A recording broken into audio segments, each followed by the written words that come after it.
Assalamualaikum warahmatullahi wabarakatuh. Sebelum kita mulai ceritanya, saya minta dukungan dari teman-teman dengan cara klik tombol subscribe channel ini. Dan jangan lupa nyalakan juga lonceng notifikasinya, agar teman-teman semua tidak ketinggalan cerita-cerita baru dari channel ini. Dan untuk kisah yang akan saya bawakan kali ini, yaitu kisah yang berjudul Santet Celana Dalam. Dan seperti apa untuk kisah kali ini? Langsung saja kita masuk ke ceritanya.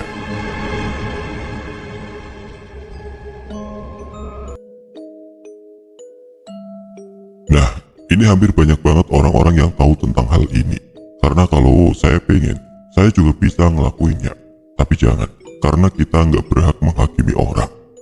Apalagi sampai membuat dia celaka. Yang akan saya ceritakan kali ini juga sudah banyak korbannya. Dan biasanya korban merupakan pendatang-pendatang baru. Karena mereka kebanyakan nggak percaya dan menyebutnya hanya tahayul. Desa M, masih di Kalimantan. Di sini warganya ramah-ramah, baik-baik, apalagi pada pendatang baru. Sore itu Bu Ipit dimarahi habis-habisan oleh Bu Silo yang punya toko sembako terbesar di desa tersebut. Saat mau ngutang saja manis sekali mulutmu itu, giliran ditagih, nanti-nanti. Terus jawabannya, orang itu kalau punya utang diingat, biar matimu nanti tidak dijepit tanah kuburan. Bentak Bu Silo. Sementara Bu Ipit hanya terdiam dan sesekali mengusap air matanya. Makanya, lain kali kalau tidak sanggup bayar jangan utang. Kamu kira warungku itu hasil ngemis? Lanjut Bu Silo yang semakin mengeluarkan kata-kata kasar dan hinaannya pada Bu Ipit. Apalagi saat orang-orang sudah berkumpul menyaksikan Bu Silo yang tengah memarahi Bu Ipit itu. Aku kasih waktu seminggu lagi. Kalau masih belum bisa membayarnya, maka lihat saja nanti.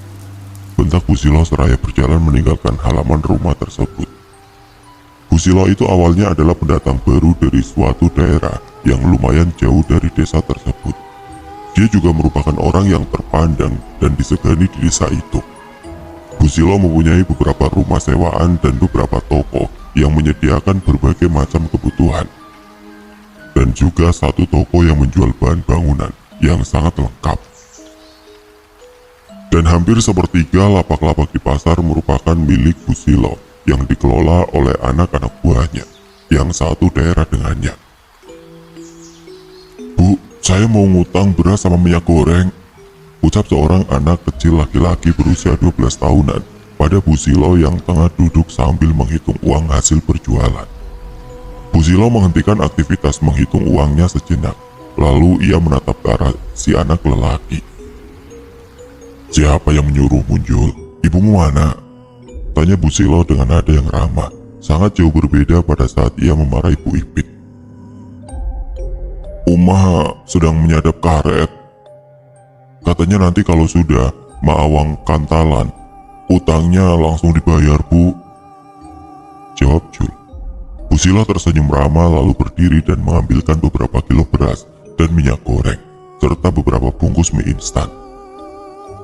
Maaf Bu, tapi kata Uma, aku disuruh ngutang minyak sama beras saja, tidak pakai mie.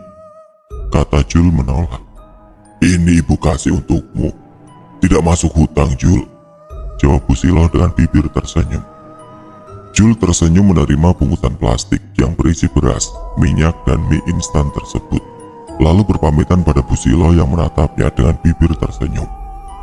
Namun baru beberapa langkah saja Jul meninggalkan warung itu. Tiba-tiba Bu Silo ambruk. Mendengar suara saat tubuh Bu Silo menyentuh lantai, Jul langsung bergegas berlari menghampiri tubuh Bu Silo yang sudah tergeletak lemas, tidak sadarkan diri. Bu, panggil Jul dengan tubuh yang gemetar ketakutan. Sementara uang-uang yang tadi dipegang Bu Silo berhamburan dan berserakan di mana-mana. Tolong! Teriak Jul berulang kali. Dan sesaat kemudian datanglah beberapa orang warga sekitar. Tapi orang-orang itu tidak langsung menolong Bu Silo, melainkan lebih dulu mengumpulkan uang-uang Bu Silo yang berhamburan di sekitar situ. Kamu apakan Bu Silo, Jul? Tanya salah seorang ibu-ibu. Saya tidak melakukan apa-apa, Bu. Saat saya mau pergi tadi, saya mendengar gedebuk benda jatuh, dan ternyata setelah saya lihat, Bu Silo sudah jatuh seperti ini. Ishak Jul takut kalau ia dituduh membunuh Bu Silo. Dan sesaat kemudian Busilo akhirnya siuman dengan sendirinya. Ternyata tadi Busilo hanya pingsan karena kepalanya sangat pusing.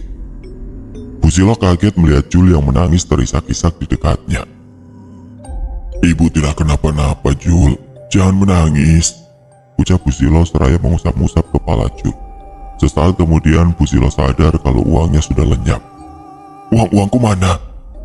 tanya Busilo pada orang-orang yang berada di situ. Orang-orang itu saling berpandangan lalu menunjuk Jul. "Tadi si Jul teriak-teriak minta tolong, dan saat saya datang ke sini, ternyata uang ibu berhamburan. Jadi sebelum banyak orang-orang berdatangan, saya langsung mengumpulkan uang ibu, dan ini uangnya. Saya hanya mengumpulkan yang ada di tanah, selebihnya bisa ibu tanyakan sendiri pada Jul," ujar orang itu.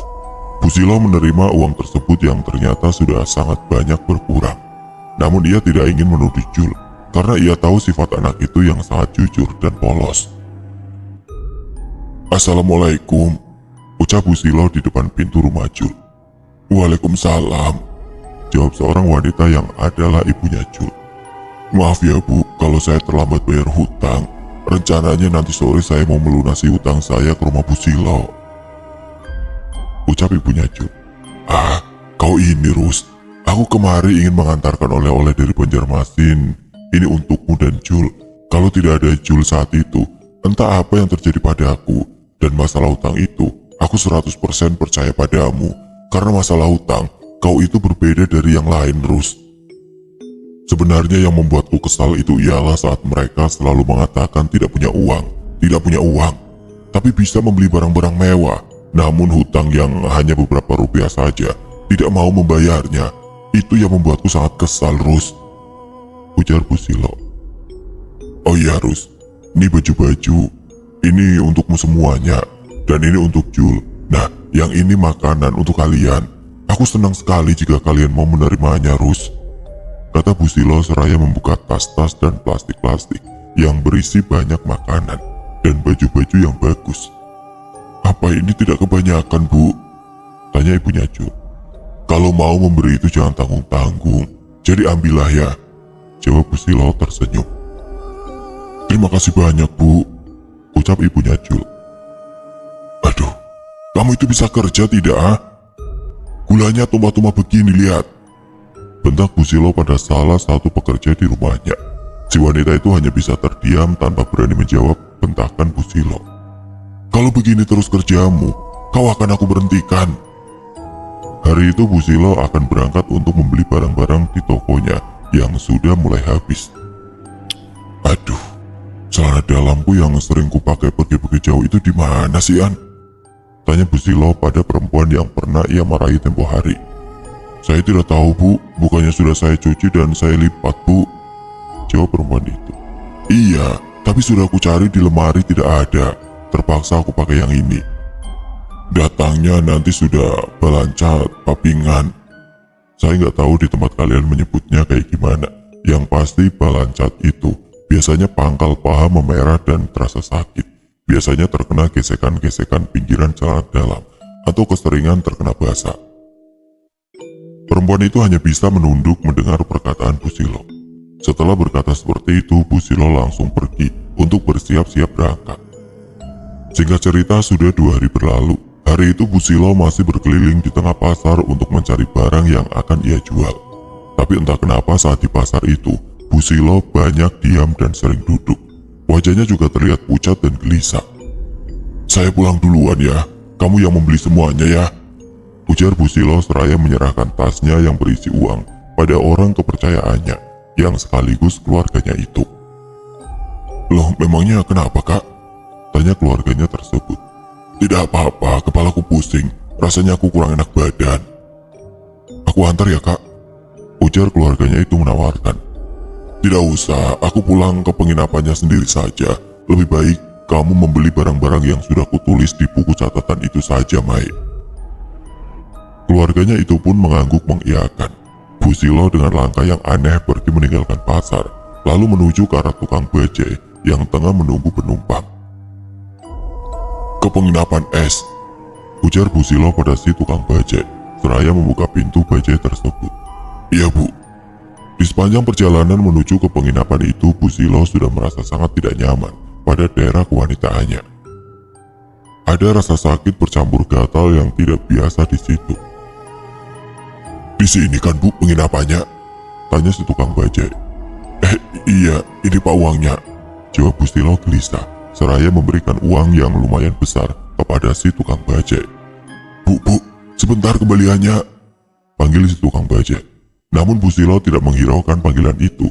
Ia terus berlari-lari kecil menuju ke dalam penginapan. Singkatnya, saat sudah berada di dalam kamar penginapannya, Busilo langsung ke dalam kamar mandi. "Kak, badanmu panas sekali," kata Maya. Busilo menggigil menahan rasa sakit dan gatal di kemaluannya. Sudah beberapa hari mereka terlewat jadwal untuk pulang, sementara Busilo semakin bertambah parah. Maya yang ikut bersamanya itu pun menjadi bingung antara harus membawa Busilo pulang dengan keadaan yang seperti itu, atau ia yang pulang terlebih dahulu untuk mengabarkan pada keluarganya yang lain tentang apa yang terjadi pada Busilo. Ia sangat bingung kala itu. Ia benar-benar tidak tega pada Busilo. Yang menambah kebingungannya ialah saat pemilik penginapan mengusir mereka karena Busilo sudah tidak bisa bangun dan berjalan ke WC untuk buang air kecil ataupun buang air besar yang ia lakukan dari atas tempat tidur penginapan. Dan bau busuk yang keluar saat pintu kamar itu dibuka juga sangat mengganggu tamu lain di penginapan tersebut. "Sekali lagi maaf Bu, silakan Ibu bawa Ibu ini keluar dari penginapan saya, karena di sini bukan rumah sakit Bu. Tamu-tamu yang lain terganggu oleh bebauan yang berasal dari kamar Ibu ini," ujar si pemilik penginapan. "Saya minta waktunya Pak, saya akan membawa saudara saya ini ke rumah sakit. Saya ingin keluar untuk mencari ambulan," kata Maya meminta pengertian dari si pemilik penginapan itu. Tanpa berkata ataupun mengiyakan, si pemilik penginapan pergi meninggalkan Maya. Dan seperginya pemilik penginapan itu, Maya pun langsung pergi. Setelah mengunci pintu kamar penginapan yang di dalamnya ada Busilo. "Pak, saya kan dari desa dan saudara saya tiba-tiba sakit keras dan sekarang berada di penginapan. Nah, pemilik penginapan itu mengusir kami.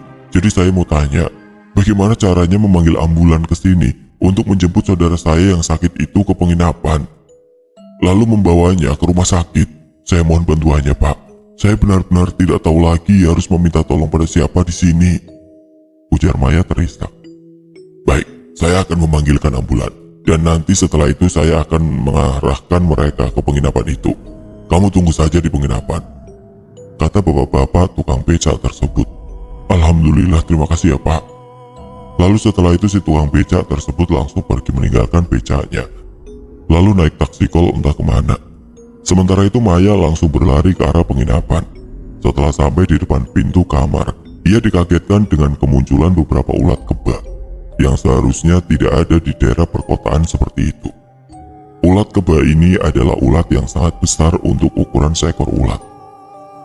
Kakinya banyak mirip lipan, namun tidak biasa. Bagian atas tubuhnya sangat keras, mirip-mirip terenggiling. Ulat kebak ini kalau disentuh tubuhnya akan tergeling, jadi bulat. Nah, menurut kepercayaan di sana, ulat ini juga bisa buat pembanci atau membuat huru-hara rumah tangga musuh. Caranya yaitu melemparkan ulat kebak itu ke rumah si target sampai tubuh ulatnya pecah.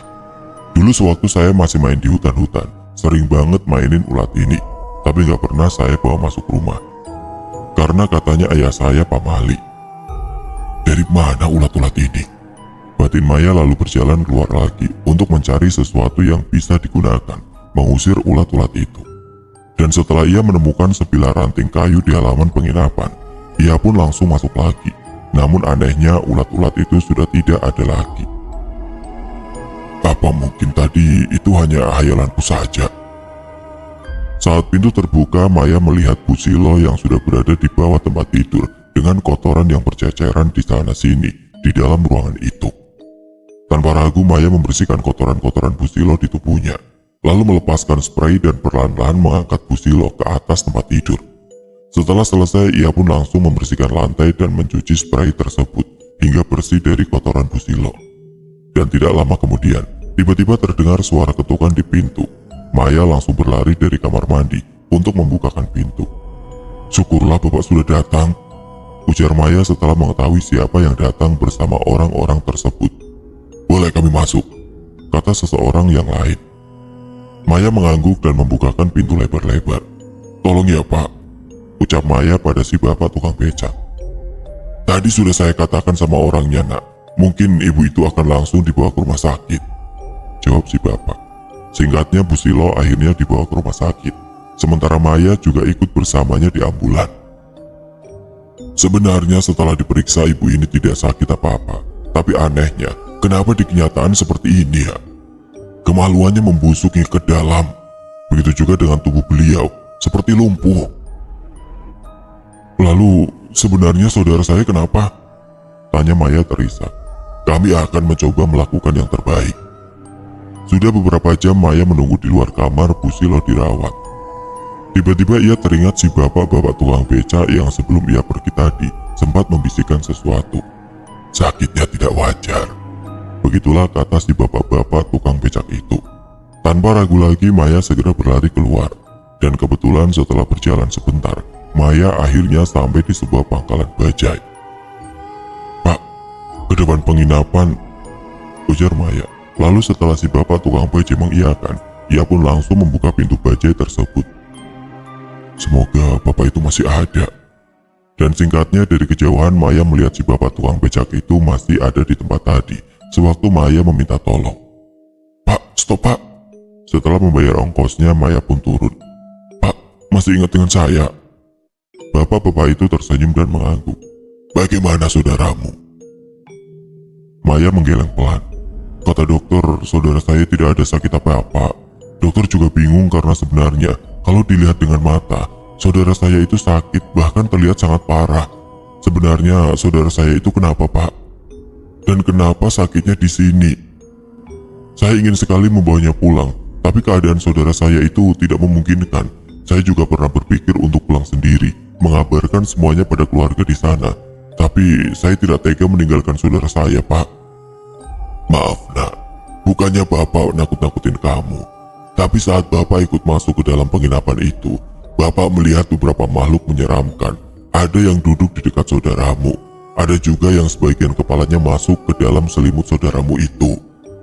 Tapi entahlah, Bapak tidak punya keahlian dalam berurusan dengan makhluk-makhluk seperti itu. Makanya Bapak cuma bilang, kalau sakitnya itu tidak wajar, ujar si Bapak. Maya menatap lekat kepada tukang beca itu. Lalu saya harus bagaimana, Pak? Begini saja, bagaimana kalau anak ini Bapak antar ke tempat guru Azlan?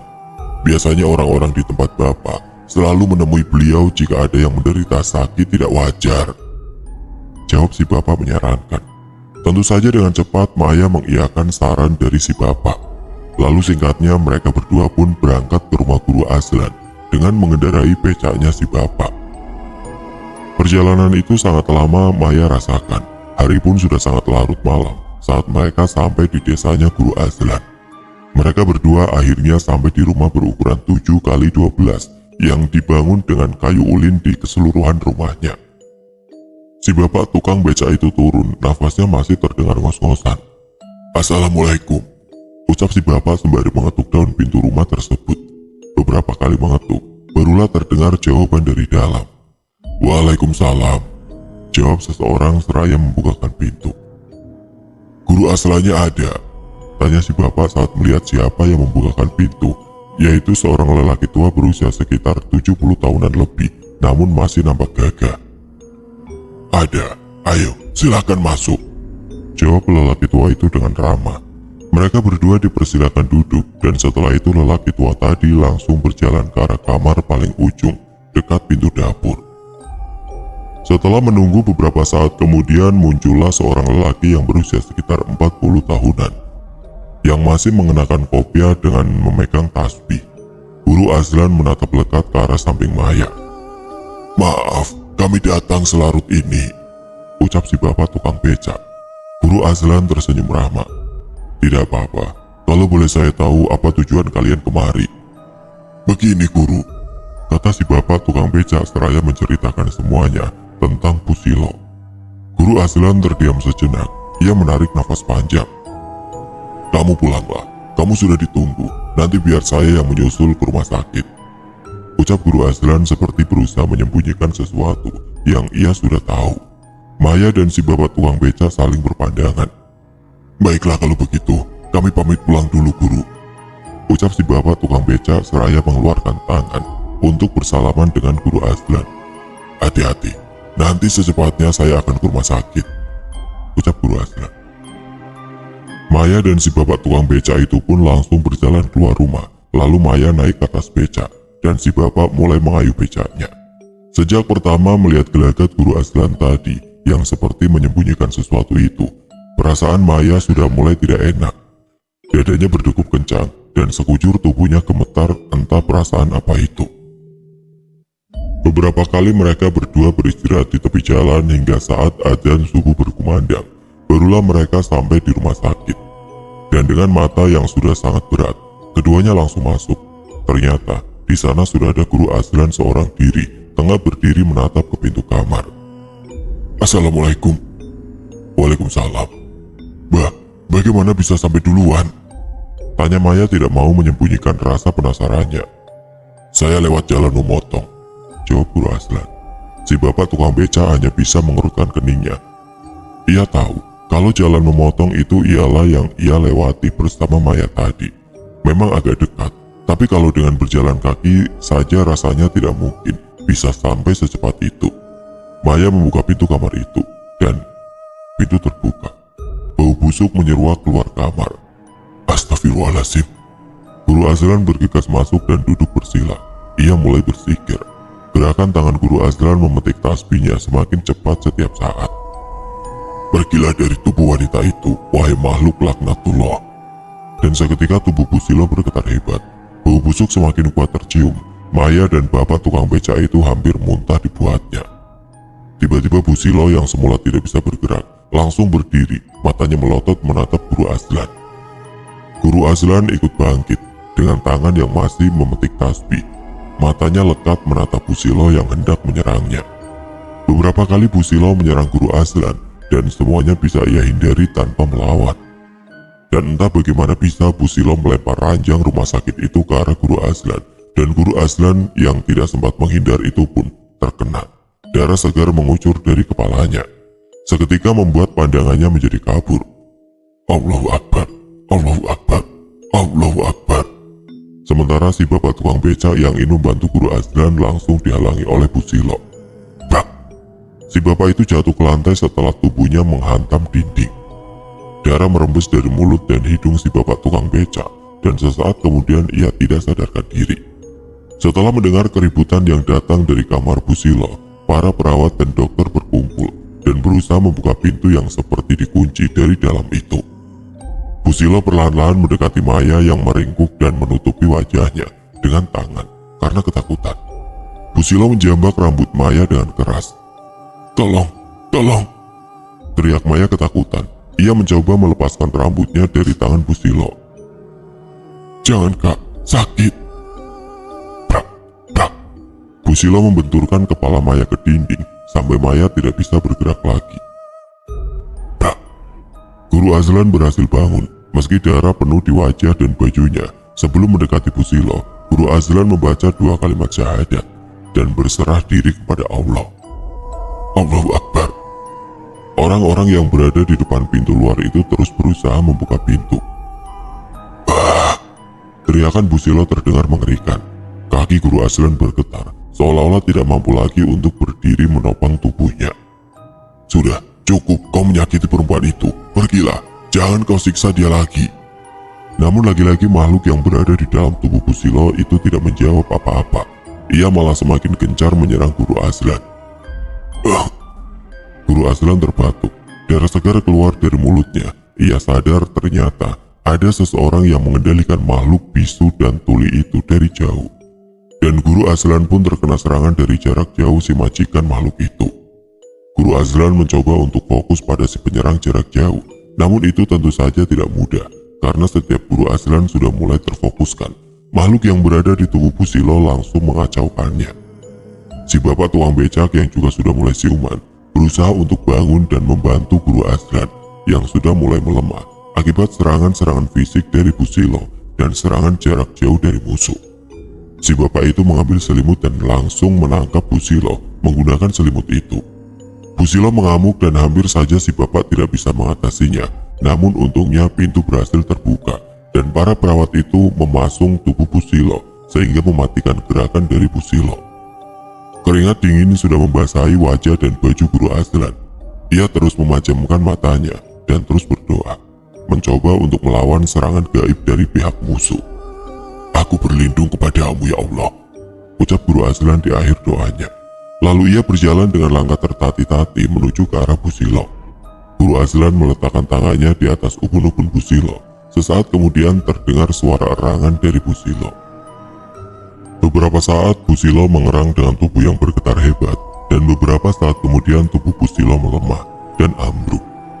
Guru Azlan tertunduk, ia menarik nafas lega. "Alhamdulillah ya Allah." 3 hari kemudian keadaan Susilo sudah berangsur-angsur membaik. Kemaluannya yang membusuk pun sudah sembuh, sementara Guru Azlan juga sudah membaik. Hari itu Susilo dan Maya akan pulang kembali ke desanya.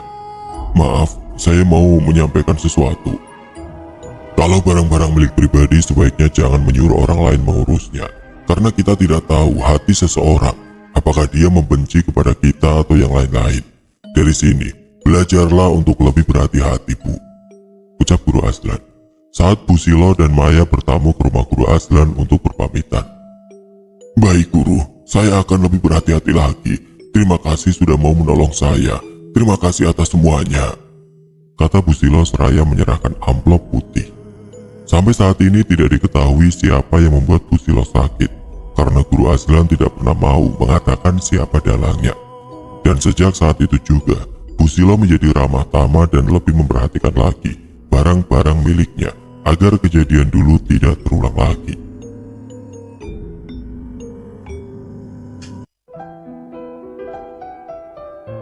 Oke teman-teman, sekian untuk kisah kali ini. Semoga apa yang sudah saya sampaikan dalam kisah ini dapat dijadikan pembelajaran untuk kita semua.